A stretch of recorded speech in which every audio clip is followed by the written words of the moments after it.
porque su sueldo como recepcionista no le alcanzaba para cubrir todos sus gastos. Mientras pensaba cómo iba a solicitarlo, vio llegar a su compañera Julia. Ella compartía recepción con él y tenía el mismo salario, pero Ernesto nunca le había escuchado quejarse por el dinero.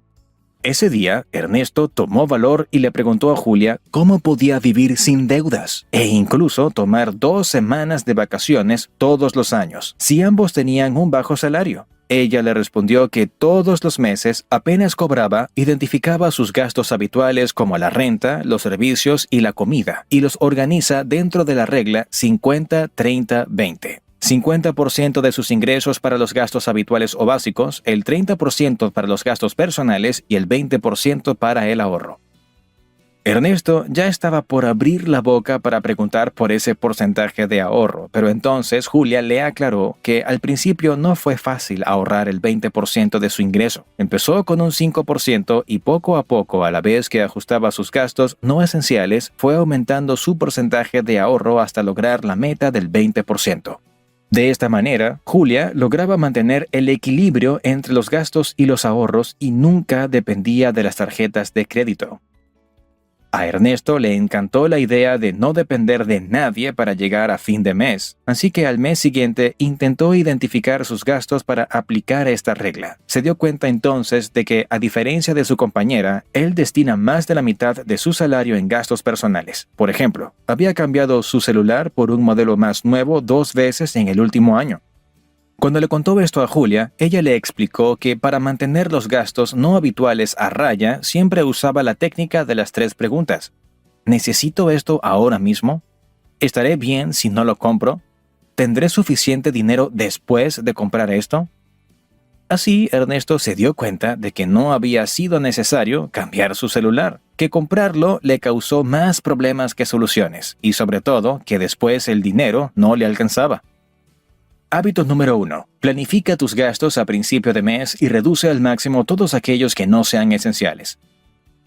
Cansado de hacer tantas cuentas, Ernesto empezó a tener hambre, así que salió a comprar comida para almorzar. El hotel donde trabaja está en una zona exclusiva, así que las opciones siempre son bastante caras. Solo en el almuerzo gastó $10 por un sándwich y una bebida. Cuando llegó al comedor, vio que José, el responsable de limpieza, estaba comiendo de un Tupperware o un envase. Había llevado la comida desde su casa. De hecho, olía y se veía muy rica. Ernesto le dijo a José que él había gastado $10 en un sándwich que no era para nada apetecible comparado con lo que veía en su Tupperware. Él, sorprendido, le dijo que para preparar su comida en casa solo había gastado $5. No solo eso, sino que además el recipiente en el que llevaba la comida era reutilizable, con lo cual de paso ayudaba a cuidar el medio ambiente al no tener que botar a la basura cada día recipientes desechables. De esta manera, José gastaba $5 menos por día en comida que su compañero. Ernesto, que había aprendido mucho de su charla con Julia, ahora estaba muy atento y se dio cuenta cómo él también podía empezar a ahorrar mucho si empezaba a incorporar estos buenos hábitos. Hábito número 2. Cuestiona todos tus gastos habituales y piensa si podrías reducirlos de alguna manera. Ernesto reflexionó y se dio cuenta de que, si bien en apariencia su estilo de vida era mejor que el de su compañera, al final terminaba sufriendo porque el dinero nunca le alcanzaba. Finalmente, entendió que se había acostumbrado a un estilo de vida que costaba más de lo que ganaba. Si bien era un reto recortar sus deseos y vivir dentro de sus posibilidades reales, era mejor que estrangularse con deudas innecesarias.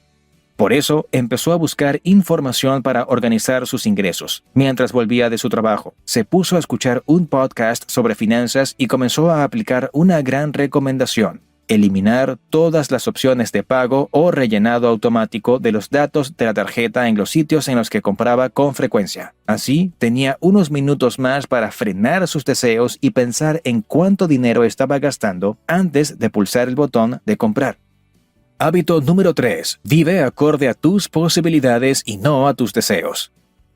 Una tarde llegó un cliente del hotel a la recepción. Cuando Ernesto lo recibió y miró la base de datos, se dio cuenta de que había llegado 2 días antes. Le preguntó al cliente qué le había pasado y este le contestó que había tenido que adelantar su vuelo por una urgencia, así que pagaría 2 noches más. Ernesto se sorprendió cuando el cliente le dio el dinero en efectivo y no una tarjeta de crédito para pagar a cuotas. No entendía cómo podía sobrarle dinero para semejante gasto imprevisto. El cliente le contó que cuando era pequeño, su familia había tenido una vida muy dura y muchas veces el dinero no les alcanzaba. Su madre siempre guardaba 2 paquetes de arroz de más en una alacena. Así, si alguna vez su familia no conseguía suficiente dinero, tenía 2 bolsas de arroz para alimentarse. El cliente aprendió de esta experiencia y por eso siempre contaba con lo que él llamaba un fondo de emergencias. Así, siempre podía superar una crisis temporal o incluso una pérdida del trabajo. Hábito número 4. Ten siempre un fondo de emergencias para los gastos inesperados.